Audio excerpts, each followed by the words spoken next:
When a war has just ended, how do you even begin to make sense of it all? Well, one way is to look at how the people who just lived through it tried to understand it. Today, we're going to dig into the air campaigns of World War II, not with 80 years of hindsight, but through the eyes of the teams who sifted through the rubble in 1945 and 1946. All right, let's get into it. So, first things first, let's just try to wrap our heads around the scale we're talking about. In the war in Europe alone, Allied planes dropped 2.7 million tons of bombs.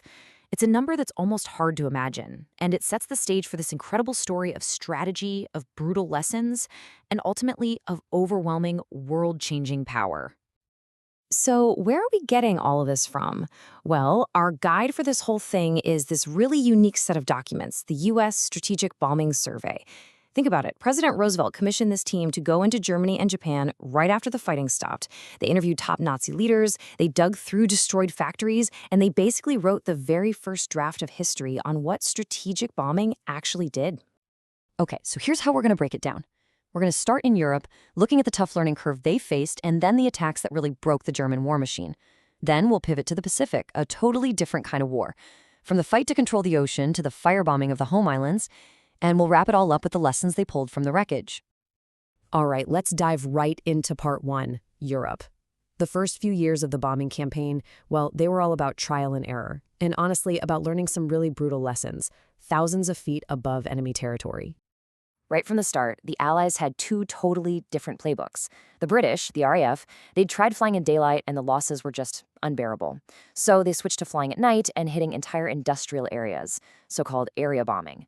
But the Americans, they came in with this bold new idea. They believed their B-17 flying fortresses could fly in broad daylight at high altitude and hit a specific factory, a single target. That was the theory anyway. And wow, was that theory put to the test? On a day that went down in history as Black Thursday, a massive force of B-17s flew deep into Germany to hit ball-bearing factories. But they outran their fighter escorts, and the Luftwaffe was waiting. The losses were just catastrophic, absolutely unsustainable. This was the hard lesson. Unescorted bombers just couldn't survive deep inside Germany. It forced a major rethink of the whole American strategy. But, even with these early struggles, the psychological impact of the raids was huge. After the RAF's firebombing of Hamburg, which was just devastating, Germany's top industrial guy, Albert Speer, went straight to Hitler and told him, look, if this keeps happening, we could lose the war. The shock was real, even if German industry, for the time being, could find ways to bounce back. Okay, so that brings us to the next phase of the air war over Europe. This is where all those hard lessons, new technology, and just sheer numbers finally start to come together to deliver some truly decisive blows. If you had to point to one thing, one single piece of tech that flipped a script, it was this plane, the P-51 Mustang. Why? It had the legs. It could fly all the way to Berlin and back, sticking with the bombers the entire way. And this was a total game changer. It wasn't just about protecting the bombers anymore. It meant the Allied fighters could go on the offense, hunt the Luftwaffe in its own backyard, and finally win control of the skies. And with control of the air, they could finally go after Germany's Achilles heel, its synthetic oil plants. The effect was absolutely catastrophic for the Germans. Just look at these numbers. In April of 1944, they produced 175,000 tons of aviation fuel. By September, that number had plummeted to just 5,000 tons. The German Air Force was literally being starved of fuel. And again, don't just take my word for it. The Germans knew exactly how bad this was. Speer wrote to Hitler that same summer, basically in a panic, saying 90% of their aviation fuel was gone. This wasn't just a problem. It was a mortal wound to their ability to fight. But, the survey points to one final thing that was maybe the real knockout punch: hitting the transportation network. By tearing up railway lines and blowing up canals, the Allies didn't just stop supplies from getting to the front, they stopped coal from getting to the steel mills. It paralyzed the entire system. The survey calls it the complete disorganization of the German economy. All right, let's switch gears completely. We're heading to the Pacific now, and this was a whole different ballgame. A war fought across unimaginable distances, where air power and sea power were two sides of the same coin. Japan's initial advance across the Pacific was shocking and incredibly fast. But then the tide started to turn in a couple of key battles fought almost entirely by airplanes launched from aircraft carriers. First, at the Coral Sea, the Japanese advance was stopped for the first time. But Midway? Midway was the big one. American planes sank 4 of Japan's best carriers.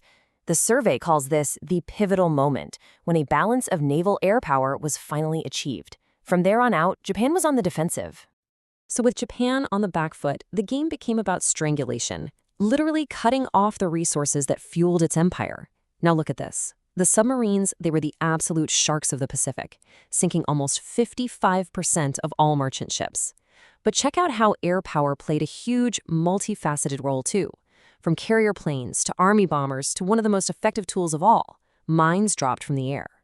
And all of this slow strangulation, it set the stage for the final, terrifying chapter of the air war, a direct assault on the Japanese home islands themselves, led by a brand-new, high-tech bomber, the B-29 Superfortress. And you guessed it, just like in Europe, there was a big learning curve. The initial B-29 strategy of high-altitude precision bombing, well, it just wasn't working. So in early 1945, they made this radical, brutal change. They stripped the bombers of their guns to carry more bombs and sent them in low and fast at night, dropping incendiaries. The results were just horrifyingly effective. In a 10-day period, they basically burned the hearts out of Japan's major cities. The firebombing raids were already creating destruction on a scale that was hard to comprehend. But then, in August of 1945, something new arrived. A single weapon that would change everything. The atomic bombs dropped on Hiroshima and Nagasaki killed an estimated 100,000 people and introduced a completely new calculus into warfare. And the survey team, walking through the ruins, documented things that were just otherworldly. They saw roof tiles that had bubbled like molten glass from heat over 1,800 degrees Celsius. They saw the shadows of objects permanently burned into stone surfaces. The details they recorded are a chilling testament to a completely new kind of destructive force. To really get a sense of what this meant, the survey made this incredible direct comparison. To cause the same level of destruction as that one bomb dropped from one plane over Hiroshima would have taken a massive raid of 220 B-29s carrying almost 2,000 tons of conventional bombs. It was a quantum leap in the power of a single weapon. So, after all this, after sifting through the rubble on 2 continents and seeing the dawn of the atomic age, what did the people who wrote this survey conclude? What were the big lessons they took away from it all? Well, they laid out what they called signposts for the future, and they're pretty profound. First, control of the air is now non-negotiable for any major military operation. Second, no country can stand up to a sustained air attack on its homeland. They also noted that for bombing to be decisive, it has to be heavy, sustained, and accurate. And fascinatingly, they pointed out that even under extreme bombing, a police state can keep a tight grip on its people. But their final conclusion, that's the one that really hits home, a clear warning for the new atomic age. The best way to win a war is to prevent it from happening in the first place. And that really leaves us with this huge question, doesn't it? The men who wrote this survey in 1946 believed they had just witnessed the birth of absolute power from the air, a power that culminated in the atomic bomb. So how did that immediate post-war understanding, that belief in absolute air power, go on to shape the entire Cold War and the half-century of conflict that followed?